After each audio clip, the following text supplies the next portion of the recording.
แม่พูดว่าพวกมีไปสีสีใดเขาบอกอยู่ไหนก่อน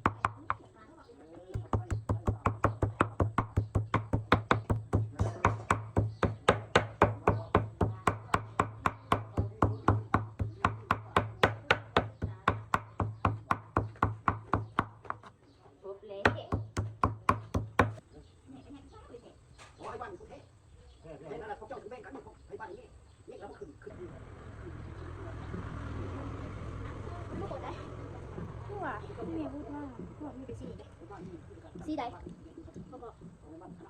ก่อน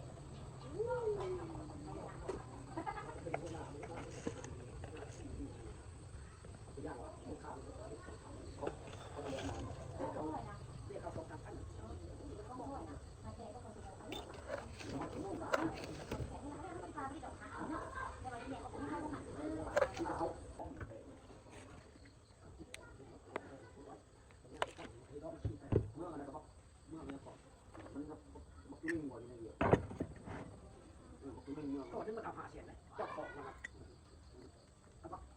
ไม่ได้สร้างที่ทำแล้วด้วยตอนนี้มันเอา500,000มาเลยเจ้าของมันเจ้าของโครงการเรื่องค่าเงินเขาแทบเจ้าต้องหาเลยเจ้าเอาหน่อยแต่คือเจ้าเอาอะไรเจ้าต้องกำไรเพื่อได้คือของเจ้าเจ้ามาเสียเศรษฐกิจตอนนี้เขาได้เอา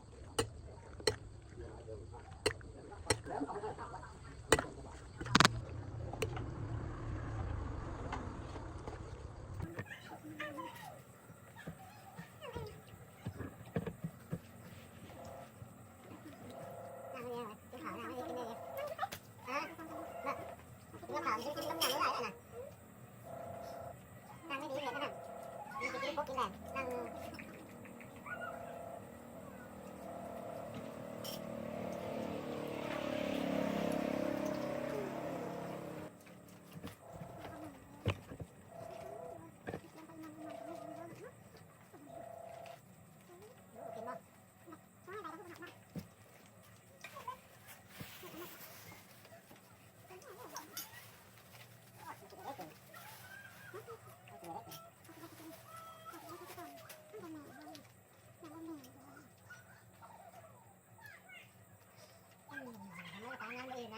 คือ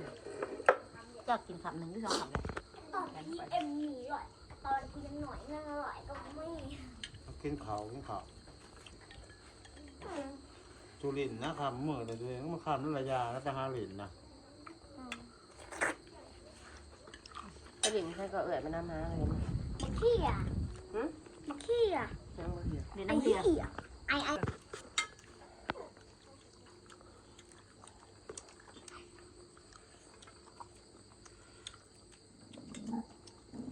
โอ้ยยำ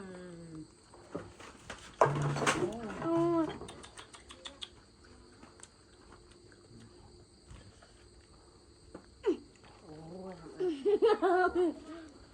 มาตัวขี่นี่เลย ถูกเปลือก เขาปวดตัวเขาก็อยากตดตัว ตรวจตดก็มีมารยาทย่ำกินข้าวกินน้ำไผ่สิตดในครูบริชอนบ่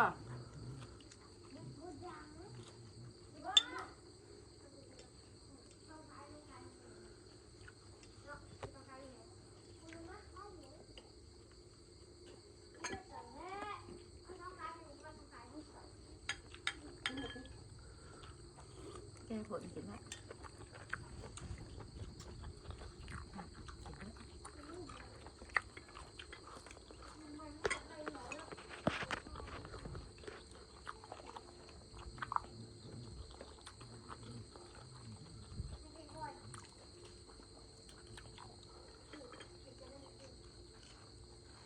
กินยังเพื่อสบายละ